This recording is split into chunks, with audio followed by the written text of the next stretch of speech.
Bonjour à tous, bienvenue dans le débrief. Le gouvernement actuel et la majorité qui le porte et le soutient entament donc leur seconde année, leur second exercice complet. Ils sont 3 partis à composer cette majorité, une majorité compacte et ramassée, contrairement aux précédentes. Et l'opposition, à l'inverse de celle des 10 dernières années, est disparate, dispersée et désordonnée.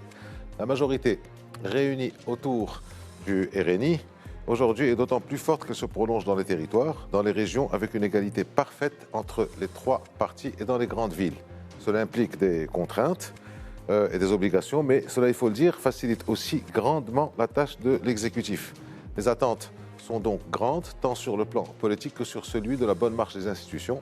C'est la première fois depuis longtemps que le parti qui dirige le gouvernement a une réelle autorité sur les autres, avec en plus de la présidence du Conseil, celle de la première chambre, les ministères les plus importants, hors ministère régalien, et aussi un chef du gouvernement ayant lui aussi une réelle autorité sur les autres. Mais pour autant, peut-on dire que le fonctionnement institutionnel est optimal? Peut-on considérer que la classe politique a enfin trouvé un équilibre idéologique cohérent? Peut-on estimer que, enfin, le Maroc s'est mis sur les rails d'une marche démocratique empreinte de cohésion, de cohérence aussi? Peut-on affirmer que le rôle de l'opposition est affirmé et que la société, du moins dans sa frange politique, se reconnaît dans cette distribution des tâches? Quelle compréhension ont les jeunes d'aujourd'hui de la classe politique et quelle confiance lui accorde-t-il à l'aune de la révolution technologique et de l'impact des réseaux sociaux? Et par ailleurs, quelle relation attendre entre Algérie et Maroc d'une part et entre Paris et Rabat d'autre part? Autant de questions auxquelles nous répondrons, auxquelles nos invités répondront tout au long de cette émission. Alors les invités, c'est Mustafa Sahimi, bonjour. Vous êtes politologue et professeur de droit. Marhaba. C'est Ali Bouabid, bonjour. Et marhaba aussi. Bonjour. Vous êtes délégué général de la Fondation Abdrahim Bouabid.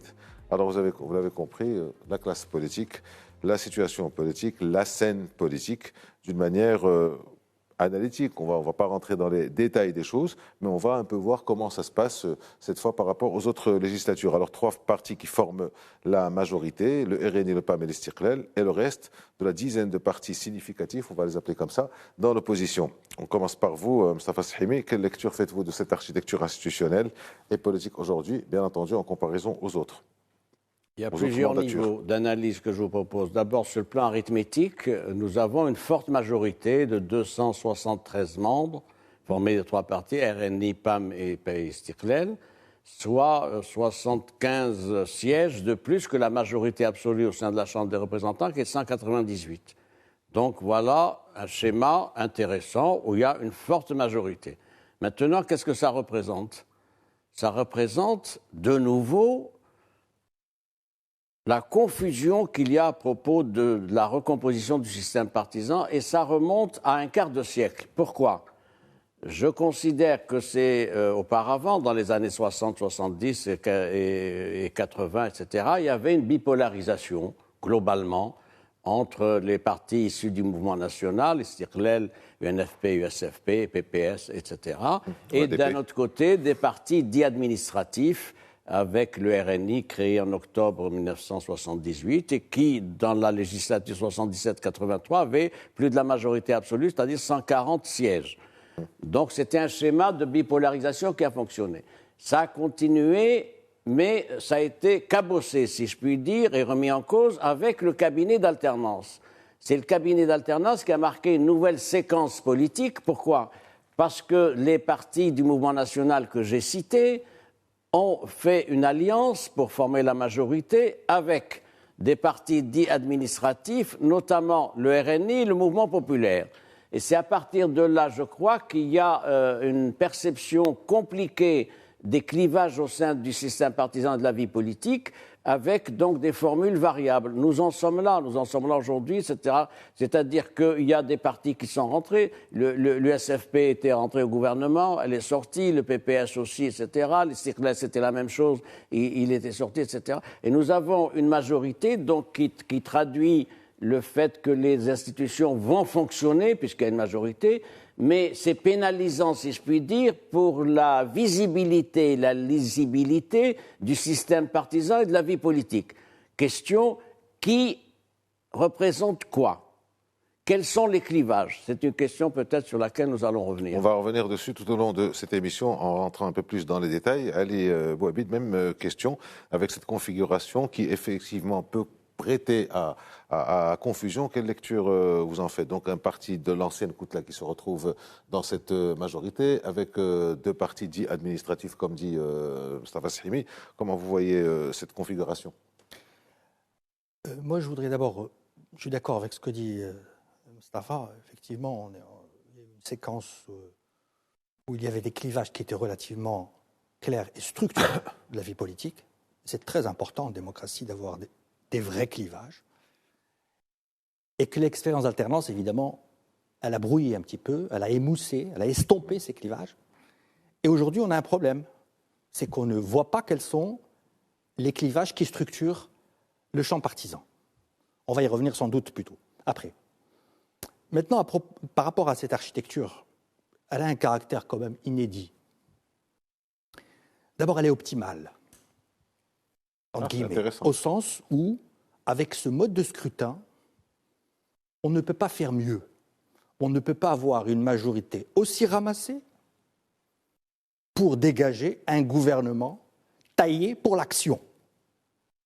Parce qu'elle est là, la question centrale. La question centrale, c'est faire dégager une majorité pour faire quoi? Pour conduire des réformes. Et conduire des réformes dans des conditions de cohésion et de cohérence, de solidarité entre les composantes de la majorité, qui soient rendues possibles par cette majorité. Là, on a des étoiles qui sont alignées, qui l'étaient, en tout cas, au départ, du moins. Un gouvernement avec 3 parti politique qui a une majorité confortable, qui n'a pas ce problème de la majorité au Parlement. Mais un gouvernement tout de même qui n'a pas un horizon, qui ne travaille pas, il faut le dire, avec un horizon dégagé.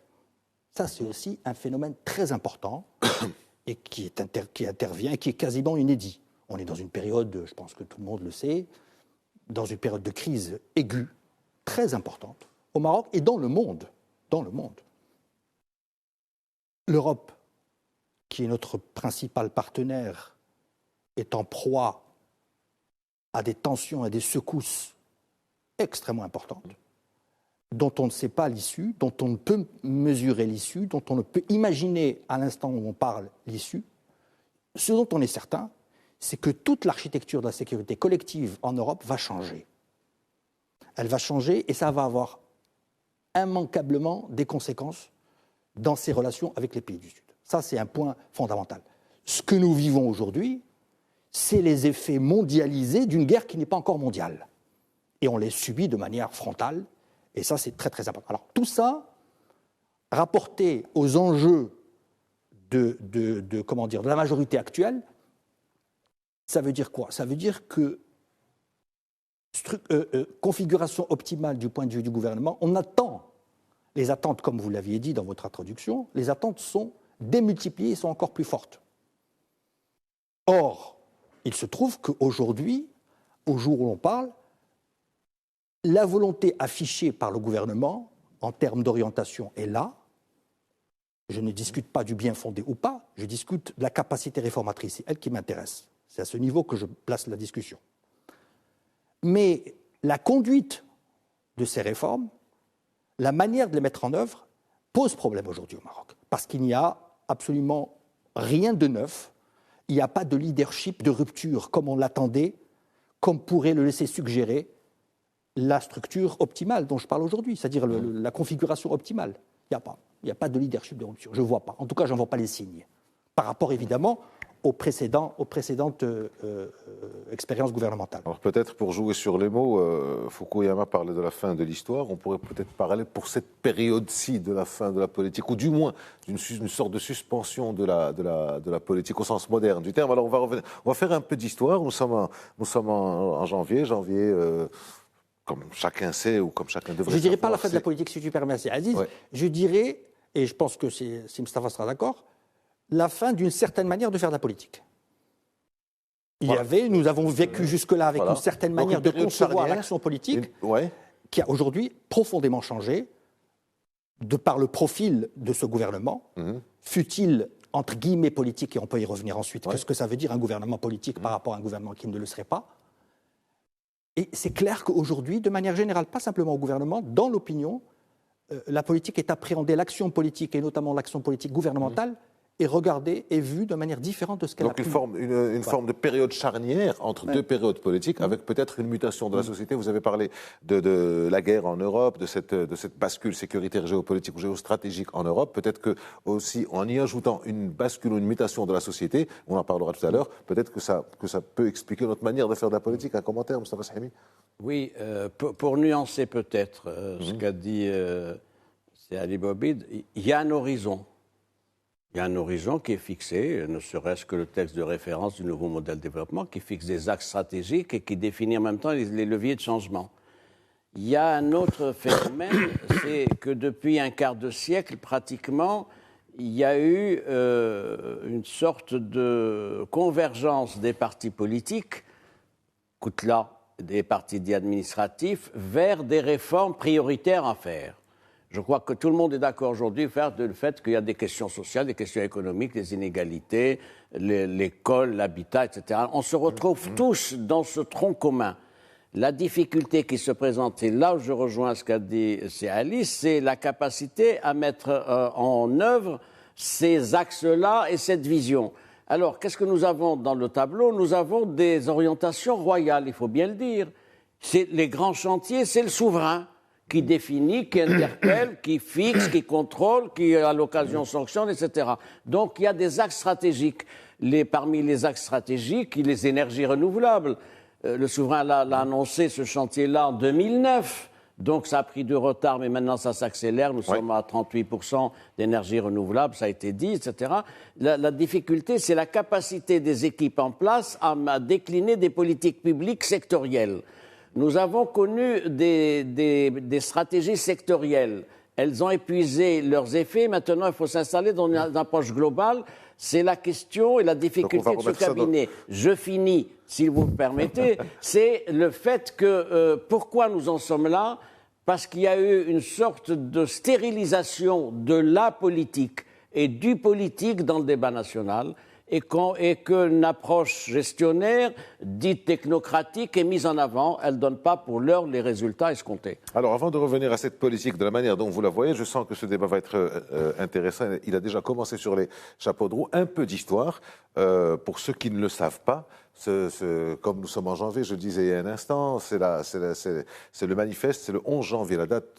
Donc, jour férié au Maroc, il y a beaucoup de Marocains qui considèrent que c'est un jour férié. Mais pourquoi un jour férié? Parce qu'il y a eu le manifeste de l'indépendance qui a été donc présenté au protectorat de l'époque, parti de l'Istiqlal, l'El-Fassi. Mais ce que les gens ne savent un peu moins, c'est qu'il y en a eu deux de manifestes de l'indépendance. Il y a eu le premier le 11 janvier et le deuxième le 13 janvier. Présenté par Haraka al-Qawmiya, par Mohamed Belhassan Louazani. Des manifestes qui sont plus ou moins pareils dans les mots, dans les termes, dans les objectifs, mais qui ont été présentés à 48 heures d'intervalle. Pourquoi ça? Est-ce que c'était déjà le début? Je vais vous répondre. Les prémices d'une division qu'on allait connaître par la suite. Et je parle sous le contrôle de... Mais on ne va pas rester longtemps, rapidement, sur ce chapitre-là. C'est que l'histoire est racontée par les vainqueurs. En l'occurrence, c'est le manifeste du 11 janvier 1944 porté par le Parti socialiste. Oui, mais c'est ça. D'accord. Ensuite, d'ailleurs, l'histoire du manifeste est intéressante, les signataires. Vous savez qu'on n'a pas le chiffre exact des signataires. Il y a un chiffre qui est donné 65, ensuite 58, etc. Pourquoi? Parce que jusqu'au dernier moment, on a refusé les initiateurs de ce manifeste, notamment Mehdi Ben Barka, qui avait refusé que vienne signer avec eux Mohamed Belhassan Louazani. Jusqu'à la veille du 11 janvier. C'est plus qu'une querelle de personnes, c'était un leadership. Mohamed Belhassan Louazani, il faut le rendre justice, c'était une grande personnalité, complexe, etc., militante, un parcours, etc. Mais il se trouvait face à l'El-Fassi et donc à des forces sociales différentes. Ensuite, il y a la place de l'islam. Dans les thèses et les programmes, Mohamed Belhassan Louazani, la place de l'islam était simplement une référence formelle. Et puis, il y a l'appui des ulama. Les ulama apportaient leur appui, d'ailleurs c'est le noyau activiste du manifeste, les ulama avec Ala al-Fasid, etc. Donc c'était le parti de l'Istiqlal. Et donc il n'y avait pas de place dans le marché du mouvement national pour un concurrent qui avait des Sachant idées, que les deux personnages qui avait des étaient à idées ce moment-là libérales. en exil, Tous les deux, tout à fait. Ouais, Mohamed Ben Hassan al-Wazani et Ala al-Fassi. À mon tour de nuancer un petit peu ce que dit Allez-y. Mustafa. Quand on dit que l'histoire est écrite par les vainqueurs, mais l'Istiqlal a été des vainqueurs. En quoi l'Istiqlal a été vainqueur? C'est une question que je pose. Il a porté le Allez-y, mouvement bah, national. répondez-y. Il ne l'a pas porté. Le mouvement national était divisé en deux. Il y avait le Parti national, il y avait le Haraka al-Qawmiya, qui avait exactement la même légitimité. Al-Fassi, Hassan al-Wazani. Personne ne pouvait. Et ils étaient ensemble, ensuite ils se sont séparés dans ces deux structures. Ensuite, chacun a créé son parti, le PDI d'un côté et l'Istiqlal de l'autre. Bon. La question, ce n'est pas des vainqueurs. Non. Pour moi, l'Istiqlal a n'était été pas vainqueur par la suite. Vainqueur de quoi? Et l'histoire. Mais de vainqueur de quoi? Dans cette confrontation peut-être qu'il y a eu entre les deux personnages. D'avoir vu le manifeste du 11 janvier consacré par le roi Hassan II dans les années 80. Alors, attendez. Pas avant les années 80. Non, c'était au début des années 80 que ça a été fait. Non, mais avant même les années 80. La question, c'est de savoir pourquoi le manifeste du 11 janvier a eu autant de retentissement, alors même que celui du 30 janvier n'en a eu aucun. Première question. Neutre, impartial, je regarde. Il y en a un qui est intervenu à une période. S'il a été reconnu par Hassan II en 1980, l'Istiqlal était au gouvernement. Attendez avant. Si le deuxième manifeste avait bénéficié, sachant que le manifeste du 11 janvier a été élaboré en concertation avec le sultan Moulay Youssef. D'accord? Bon. Et que le sultan Moulay Youssef aurait demandé aux gens de Haraka al-Qawmiya, eux aussi, de faire. Mais 24 heures avant. Ben Youssef. 24 heures avant, après la publication de celui du 11 janvier. D'accord? Bon. Ça veut dire quoi, ça? Mais qu'ensuite, on ne retrouve trace dans aucun discours, ni de Sultan Moulay Youssef, ni du Mohammed V, ni du roi Hassan II, et je parle sous votre contrôle, de référence à ce manifeste du 13 janvier, alors même qu'ils ont donné leur caution à celui du 11 janvier. Vous savez pourquoi? Alors, on va arrêter sur 1944, si vous voulez bien, rapidement. Allez, rapidement. Non, mais c'est... Deuxième chose, simplement pour répondre, parce qu'on n'a pas le temps de débattre là-dessus, sur la question de la question qui était évoquée par Abdelali Boutaleb, ce qui n'est pas dit, c'est que il y a eu un émissaire qui s'appelle Hassan Ben Shkroun, qui a été envoyé par l'Istiqlal pour voir Mohamed Ben Hassan al-Wazani, qui l'a vu, d'accord. Après on parle au conditionnel, parce qu'on ne sait pas ce qui s'est passé, et qu'ensuite il est revenu, et que ça ne s'est pas fait. Donc il y a eu un émissaire. On ne peut pas dire qu'il n'y a pas eu d'émissaire. Il y a eu un émissaire. Non, il y a eu un envoi d'un émissaire. Alors, à quel moment, qu'est-ce qui a été dit entre eux? Mais on sait qu'il y a eu ça. D'accord? Ça, c'est très important, c'est quand même évident. Alors qu'on dit qu'ils n'ont pas été mis au courant ou que. Non, c'est pas vrai. Et je termine. Je termine là. Après, on revient. C'est important de revenir là-dessus parce que, bon, il y a eu cette rivalité classique entre Choura et Istiqlal pendant longtemps, qui avait ses raisons, bon, on peut en discuter. Mais qu'ensuite, une fois que les deux manifestes ont été publiés, les deux partis se sont rassemblés par rapport au protectorat français pour montrer qu'il y avait une unité. C'était le plus important. Voilà, c'était finalement le plus important. 12 ans après, le Maroc était indépendant. Très rapidement, pourquoi le PDI de Mohamed Ben Hassan al-Wazani a été minoré? Il y a une explication, entre autres, du fait donc des positions qu'il avait à l'égard du palais. Il avait défendu des thèses institutionnelles pour une monarchie parlementaire, de manière très affirmée. Oui. Et ça, évidemment, ce n'était pas recevable du côté du palais, et c'est pour ça que ça s'est passé.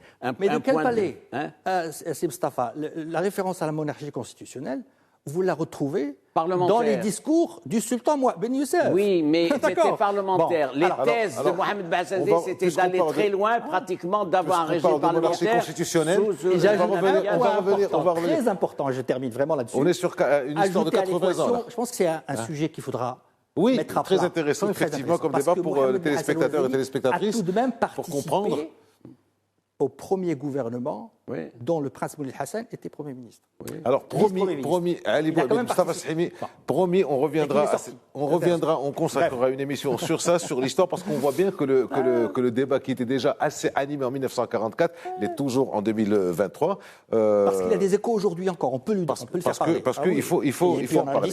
Alors, faisons une accélération dans le temps et on arrive à la Constitution de 2011. Je reste avec vous, Ali Bouabi, de la Constitution, donc qui renforce le rôle, les attributions du chef du gouvernement, de l'opposition.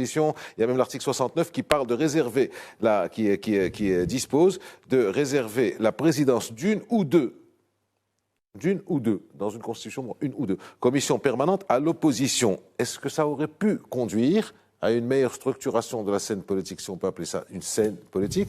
Et j'insiste un peu sur le une ou deux au niveau de la Constitution. Vous êtes constitutionnaliste, je ne sais pas si ça se dit dans une Constitution, une ou deux, c'est une ou deux.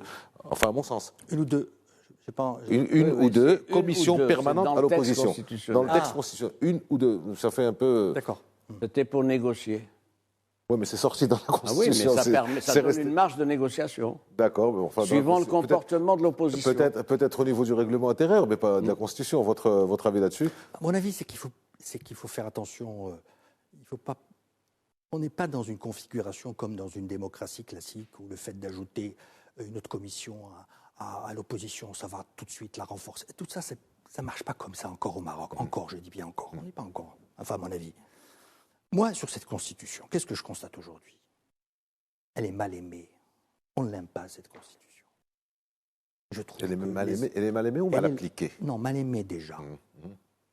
On s'identifie très peu à cette Constitution. On ne l'invoque que sous le mode de la contrainte ou le mode des convenances, parce qu'on doit le faire, comme quand on écrit un texte de loi, mais vu la Constitution, vu ça. Mais on ne s'identifie jamais à cette Constitution de manière positive, je trouve. Enfin, c'est un sentiment très personnel. Je trouve qu'elle vieillit mal. Pourtant, elle a un potentiel énorme. C'est elle qui vieillit mal ou la classe politique qui évolue pas très bien? C'est pas pareil parce qu'elle, c'est un texte avant-gardiste. Les hommes qui la font vivre. Si les hommes ne la font pas vivre, elle vieillit mal. Elle finit par mal vieillir. Et je trouve qu'elle vieillit mal. Et pourtant, il y a un potentiel. Alors, moi, le problème qui se pose aujourd'hui, à mon avis, quand je dis qu'elle est mal aimée, qu'il n'y a pas d'identification, tout ça, il est où?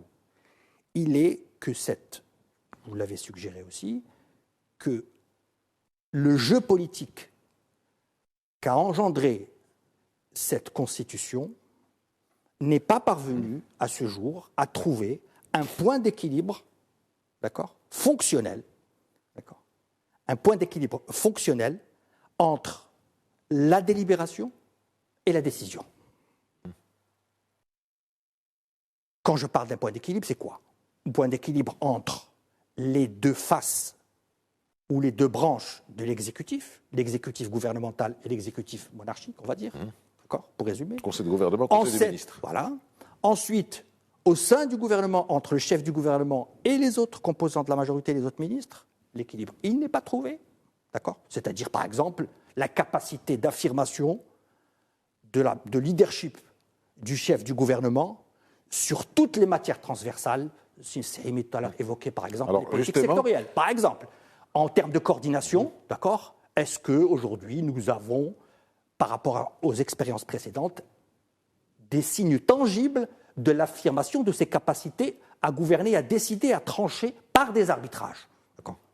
Alors, on laisse Mustafa Sahimi réagir là-dessus. Vous êtes constitutionnaliste. Est-ce que c'est la Constitution qui vieillit mal ou est-ce que c'est le personnel personnel politique, qui est chargé de la mettre en pratique, qui évolue pas très bien dans le sens qu'il faut? Comment vous voyez cette lecture de la Constitution à travers ce qu'en a dit Ali Bouabi? La lecture de la Constitution qui est faite, c'est peut-être elle qui a vieilli. C'est parce que, premier point, d'abord, quand même, les acquis, il faut le dire. Il y a une vingtaine d'articles dans cette Constitution qui sont un bloc démocratique avancé sur les droits et libertés. Ça n'existe nulle part ailleurs dans la région, ni dans le monde arabe, ni en Afrique. Deuxième point, il y a un partage du pouvoir avec le statut maintenant surélevé du chef du gouvernement, les attributions élargies du Parlement, etc. Il y a également des institutions et des organes de gouvernance qui sont importants, etc. Bien, La question, c'est comment ça fonctionne. Ça ne fonctionne pas de manière satisfaisante. Pourquoi? Parce que les acteurs n'assument pas la plénitude de leurs attributions. C'est pas la Constitution qu'il faut mettre en compte. C'est au niveau de la pratique institutionnelle, là je rejoins, c'est-à-dire il y a des parlements qui n'assument pas, il y a le chef du gouvernement qui observe tous les chefs de gouvernement, d'ailleurs depuis 2011, qui sont là en disant le chef c'est Sa Majesté, moi j'applique. Voilà. Par exemple. Voilà, c'est ce qu'avait dit Abbas Fassi, ce qu'avait dit Benkira, ce qu'avait dit Othmani, ce qu'a dit Abbas Fassi avant la Constitution. Bien sûr, il avait dit. Ça a continué. C'est un état d'esprit. Finalement, c'est une question de personnel politique. Je puis vous dire, sans être mandaté pour le dire, sans être autorisé à le dire, que le souverain souhaite au plus profond de lui-même que le gouvernement exerce ses attributions. Assume ses responsabilités. Et il le dit souvent, que le gouvernement fasse son travail. On reste là-dessus parce qu'on arrive déjà à la moitié de l'émission. Ça passe très vite. Tout à l'heure, on s'arrête pour quelques instants de pause. Et on revient pour une clarification très très rapide et on passe au reste. On se retrouve dans quelques instants.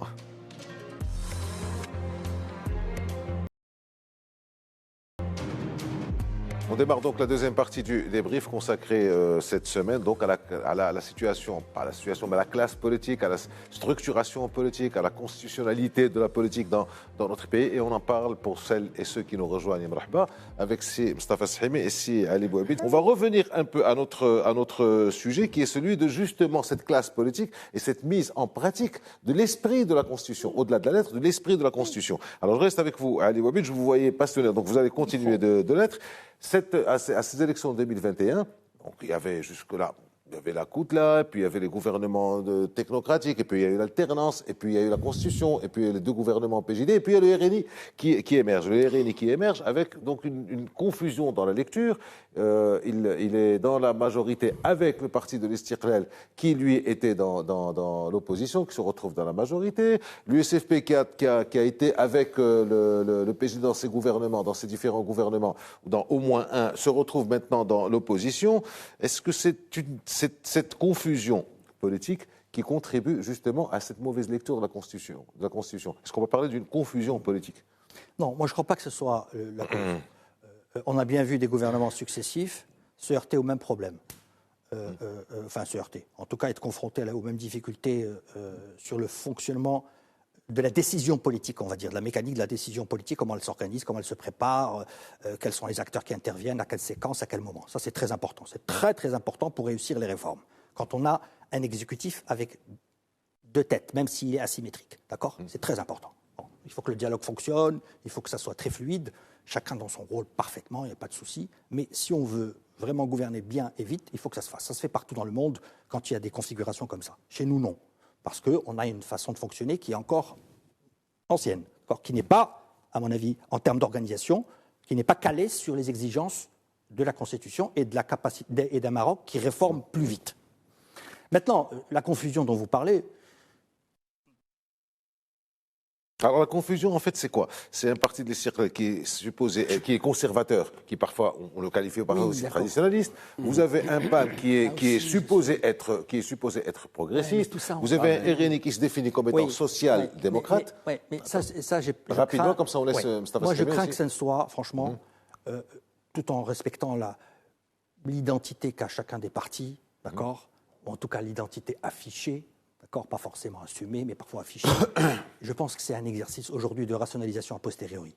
C'est-à-dire qu'on essaie de coller des étiquettes à un tel en disant il est social-démocrate. En fait, tout ça. Donc vous n'y croyez pas? C'est pas que j'y crois pas. C'est que je ne pense pas que ce soit des critères qui soient décisifs. D'accord. Et la meilleure preuve, c'est que ces critères n'étant pas décisifs, c'est que toutes les alliances, c'est ce qu'on disait au début, toutes les alliances sont possibles au Maroc. Aujourd'hui, tout le monde peut s'allier avec tout le monde, peut être dans l'opposition au pouvoir avec tout le monde. Mustafa Shimi. Je vous propose une approche différente, une approche stratégiste. C'est ce qui fait le débat, oui. Stratégiste des institutions et du jeu politique. Les élections 2011 ont été faites comment?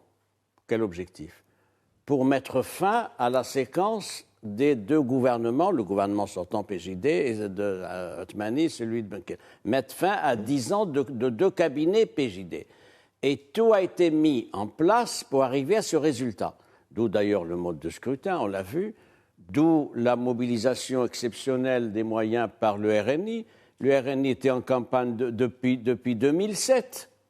2008, il avait lancé ce 2018, il avait lancé ce programme 100 villes, vous savez, 100 villes, 100 mesures, etc., avec le grand rassemblement à Agadir en mars 2018, un texte de référence, la voie de la confiance, et l'utilisation exceptionnelle des moyens de l'argent. Il faut bien le dire, c'est parce qu'il y a eu aussi l'argent qu'on a ces résultats-là. Savez-vous que le RNI est passé d'1 million de voix à 2 300 000. Il n'avait pas 1 million de voix la première fois. En 2016, il n'avait pas 1 million de voix. Il avait 1 million de voix. Honnêtement, non. Il avait dans les 600-700 000. 600-700 000. À 2 millions, ça, je vous le conseille, effectivement. 2 300 000. C'est pratiquement plus qu'un doublement, peut-être un triplement. C'est exceptionnel. Ensuite, pourquoi cette formule politique a été retenue? Pour plusieurs raisons. La première, ça permettait de sortir le PAM du ghetto de l'opposition.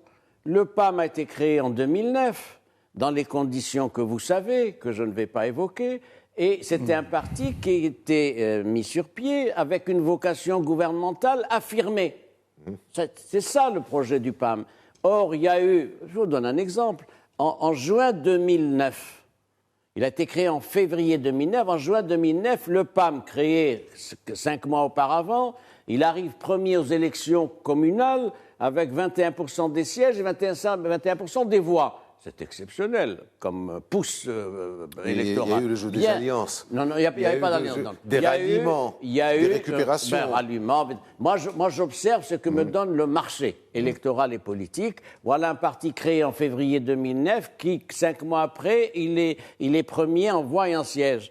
Et il était donc dans une situation qui s'est trouvée décalée du fait du printemps marocain, des mouvements du 20 février, et il avait perdu donc toute capacité d'attraction et de crédibilité. Et c'est comme ça qu'avec les élections de 2011, donc il a été sanctionné, parce qu'il est apparu comme un parti du Tahakoum, avec, sans guillemets, référence même ce que disait Abdellah Benkiran, aux Tunisiens, au RC des Tunisiens et au parti égyptien de Moubarak. Et donc, il fallait le sortir de ce ghetto de l'opposition. Donc, ces élections servaient d'opportunité pour le RNI 103 sièges, le PAM 87. Ça faisait 190. C'est-à-dire qu'ils étaient à 8 sièges de la majorité absolue. Ils auraient pu faire ça à 2, puis prendre 10-15 députés qui étaient prêts d'ailleurs à être. Alors justement, pourquoi ils ont pris Pourquoi le parti d'Istiklal a été pris? Il a été pris, mais il a été mal reçu et maltraité. Parce que ce sont des partis dits administratifs, correspondant à une séquence historique particulière, celle du RNI créé en octobre 1978, ça faisait 40 ans, 42 ans. Le PAM créé donc comme ça, et donc il fallait absolument qu'il y ait un parti du mouvement national. Lequel? Celui qui est un référent, c'est le parti de l'Istiklal. Et si je puis me permettre cette formule, c'est que la participation d'Istiklal permettait d'assurer une opération, j'allais dire, de blanchiment de ce cabinet-là. En revanche, ça a eu comme effet quoi? De marginaliser l'USFP et de marginaliser le PPS. Donc nous en sommes là à ce schéma-là. La question qui se pose... Alors, vous en restez là, et je voudrais poser la question à Ali Bouavid, justement. Quand on marginalise l'USFP et le PPS supposés être des partis de gauche, pour mettre des partis supposés être des partis de droite, quel sens on n'en sait rien, en fait. C'est justement le sens de ma question. Quel sens a quel sens ont ces deux mots gauche-droite dans la réalité politique marocaine? Est-ce que ça veut dire quelque chose? Est-ce que ce ne sont pas des termes tout simplement importés, qui ne s'appliquent pas à notre réalité politique? Par rapport à ce que dit Mustapha, moi je n'ai pas cette lecture, mais moi cette tambouille comme ça de montage des majorités, ça n'a aucun intérêt pour moi. Ça a d'autant moins d'intérêt qu'en fait les alliances se font et se défont et que tout le monde peut gouverner avec tout le monde. Quand tout le monde peut gouverner avec tout le monde, c'est que c'est plus intéressant. Quand ça devient des combinaisons, bon... Mustapha essaie de dire, ouais, c'est parti issu du mouvement national pour donner une coloration. Ah oui? Oui, peut-être. Peut-être que oui. Non, je suis pas hostile à ce qu'il dit. Enfin, je suis pas en désaccord forcément. Mais franchement, est-ce que cette question du mouvement national Jean Coutla, a un quelconque écho, imprime encore dans l'opinion d'une manière ou d'une autre, moi, j'en vois pas du tout. Je le vois pas. Et je le vois d'autant moins qu'elle s'incarne dans aucune prise de position politique qui était caractéristique précisément de ces partis de la Coutla. Donc pour moi, c'est des mots. Voilà. Bon. Voilà. Donc, qu'est-ce qui reste? Est-ce que ces catégories sont encore. Elles sont universelles. Alors évidemment, elle ne s'applique pas au Maroc de manière comme elle s'appliquerait dans n'importe quel pays, mais il y a le parti de l'ordre de la conservation un peu partout, cette sensibilité qui existe, et puis d'un autre côté, le parti, je ne veux pas dire du progrès, parce que même le mot progrès, il faudrait le revisiter aujourd'hui, c'est plus le progrès des années 60-70, mais disons le parti plus libéral, qui est pour la transformation, le changement de la société, tout ça. Bon, on peut retrouver ça, on peut trouver ces sensibilités. Mais est-ce que ces sensibilités déterminent des positions politiques fortes ou pas? C'est ça le sujet. Aujourd'hui, elles ne le déterminent pas du tout. Je prends la gauche aujourd'hui.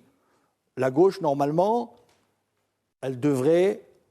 Elle a des fondamentaux. Est-ce qu'aujourd'hui, elle est identifiée par l'opinion en fonction de ses fondamentaux comme elle l'était hier? Non. Non. Ni sur la question des libertés, elle n'est en première ligne, ni sur la question de la lutte contre les inégalités que tout le monde défend, ni sur la question du rôle du secteur public, de l'État social, tout le monde le défend. Donc, quels sont les critères distinctifs? Si vous ne fabriquez pas... C'est valable aussi pour ce qui se passe à côté de nous, au nord. Alors, les gauches dans des proportions différentes. Dans des proportions différentes. Il y a quand même des colorations. Voilà. Ici, il n'y a plus de coloration. Ici, il n'y en a plus, moi, je trouve. Un commentaire, oui. Sauf rapidement, sur la question identitaire, conservatrice identitaire. Là, ça reste une ligne de démarcation dans laquelle on trouve le PJD et l'Istiqlal d'un côté et le reste, d'accord? Sauf que cette ligne de démarcation, d'accord, entre ces deux partis, on peut prendre les sujets, elle porte essentiellement sur des enjeux sociétaux, d'accord, qui relèvent des prérogatives du roi. Donc, elles ne prêtent pas à conséquence, elles n'ont pas d'incidence très forte, à mon avis. Sur gauche-droite, bien sûr qu'il y a gauche-droite, mais il faut appeler ça autrement. Il y a les partis du mouvement et les partis conservateurs. Voilà. La difficulté que vous évoquez est celle-ci. Comment, en 2023, peut-on parler de gauche et de droite au Maroc? Ça n'est pas pertinent. Pour plusieurs raisons. La première, c'est que ce sont des partis qui ont eu une vocation gouvernementale en différentes périodes depuis le cabinet d'alternance. Et donc, forcément, ça a conduit ces partis à revoir leurs programmes respectifs de campagne électorale, programme militant, etc., dans une approche gouvernementale, de gestion gouvernementale. Premier point, ça s'apaise.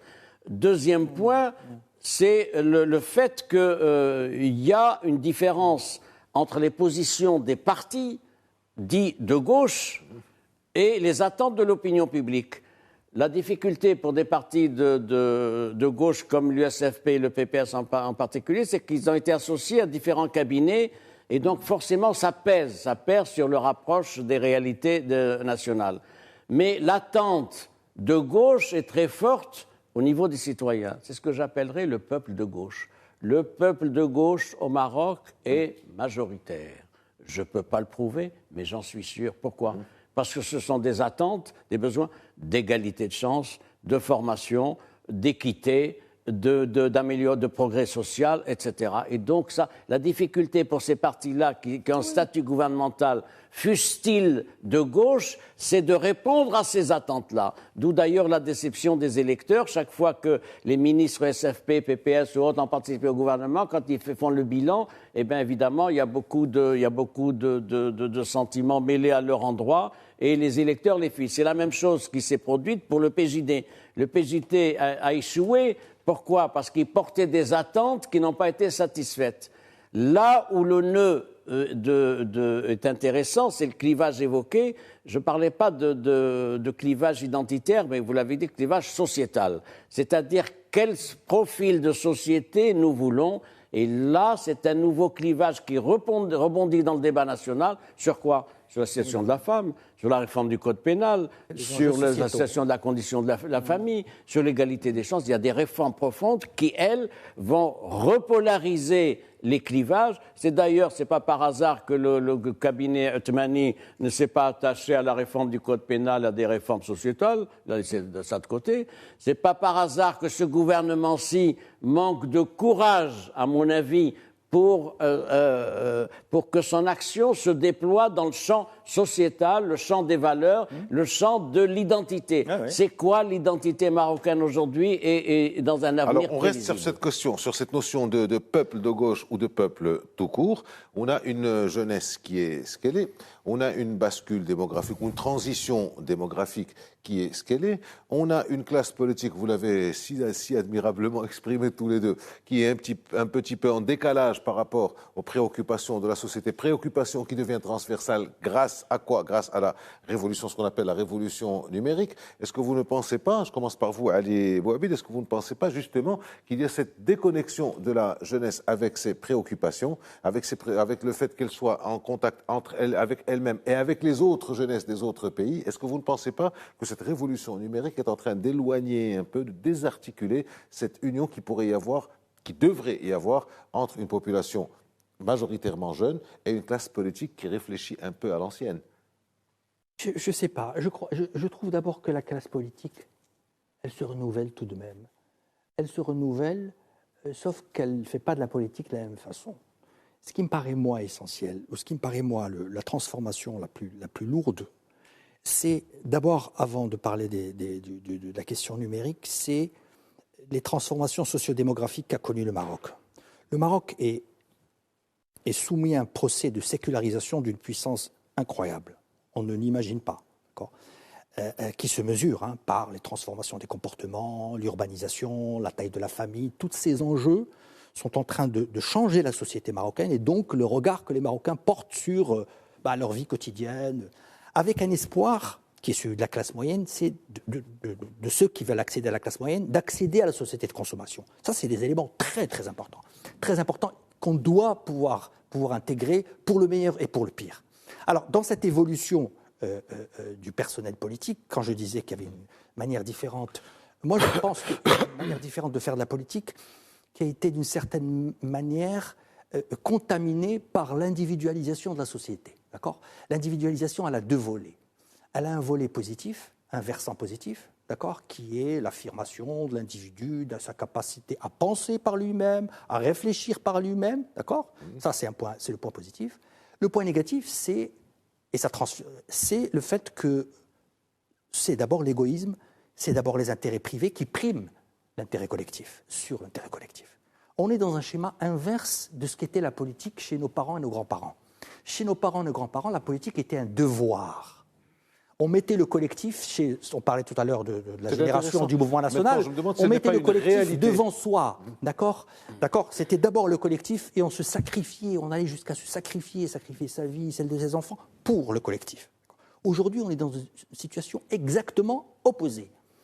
Je ne m'inscris dans le collectif que pour autant qu'il travaille ma carrière individuelle. Donc on est dans un changement du rapport aux politiques qu'on voit et dont les conséquences sont évidentes. Vous en conviendrez, il est universel. Oui, parce qu'il y a eu cette révolution technologique qui a fait que la révolution technologique se greffe dessus, elle a un effet amplificateur. Elle n'est pas la cause. Elle est un amplificateur des évolutions qui ont en cours dans la société. Elle leur permet d'aller plus vite. Mais elle n'est pas, à mon avis, ce n'est pas la cause de la déconnexion. Et parce que le personnel aujourd'hui, le personnel politique, il est renouvelé. Le gouvernement aujourd'hui, il n'y a que des nouvelles têtes. Regardez le gouvernement aujourd'hui, il n'y a franchement que des nouvelles têtes. Mais cette manière que ces nouvelles têtes ont de faire de la politique n'a pas grand-chose à voir avec celle que nos grands-parents nous avaient appris. C'est peut-être la définition tout simplement de la politique. Si c'est la définition, il faudra voir qu'est-ce que le collectif, quelle est la place du collectif et la place de l'individu là-dedans, et comment on redéfinit l'intérêt général dans cette configuration. Votre commentaire, vous posez le problème. Vous avez encore 2-3 minutes pour le faire. Vous posez le problème de la jeunesse et son rapport à la politique.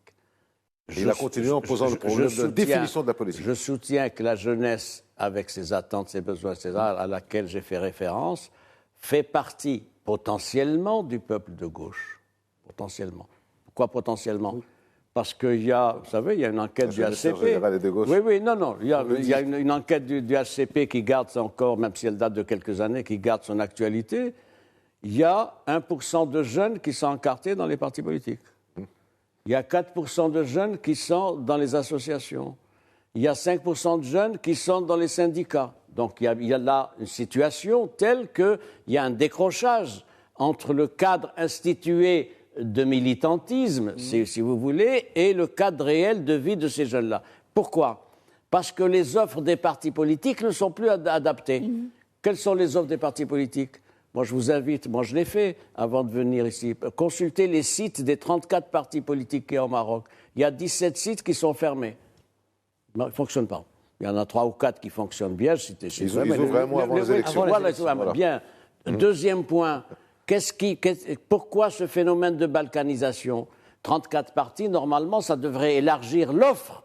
C'est-à-dire, au lieu d'avoir une épicerie où il y a 3 produits, vous avez une grande surface où il y a 34 produits. Ce n'est pas le cas. Donc, il n'y a pas d'attraction. Pourquoi? Parce que l'offre des partis politiques est ce qu'elle est. Elle est essentiellement électoraliste. D'ailleurs, les activités organiques des partis, c'est quand? C'est avant les élections. Il n'y a que 2 partis qui tiennent des réunions ordinaires de leurs instances organiques, il faut le dire. C'est le parti d'Istiqlal, le PPS, dans une moindre mesure l'USFP. Le reste, c'est des réunions formelles. Bien. Non, le RNI, depuis 4 ans, il faut reconnaître, il faut rendre à César ce qui appartient à César. Depuis qu'Ahmed Nouchela, au RNI, il commence à faire de la politique. Oui, il y a des réunions régulières, des organes. Il n'y a pas de production d'idées. C'est le format de nos partis politiques qui est maintenant bloqué, c'est-à-dire ils sont organisés surtout dans la perspective des élections. Maintenant, c'est de 2026. Avec des idées. Dernier point, je finis, c'est que le champ de l'expression citoyenne maintenant, il est où? Il est sur les réseaux sociaux. C'est ce qu'on disait. Et c'est une masse brute, brouillonne, confuse, etc., mais qui pèse dans l'expression politique. Et d'ailleurs, tous les gouvernants au Maroc et ailleurs tiennent compte de ce qu'il y a sur les réseaux sociaux. C'est un élément inédit dans l'expression politique, et les réseaux sociaux, comme mode d'expression des citoyens, ça n'est pas dans la Constitution, mais c'est une réalité. Merci pour vos éclairages. Merci Ali Bouabid, merci Moustapha Sahimi, merci d'avoir un peu enflammé la discussion. On reste un peu sur notre fin parce qu'il y avait encore beaucoup de choses à dire, très certainement. On fera certainement une autre émission autour de ça. Merci de nous avoir suivis. À la semaine prochaine.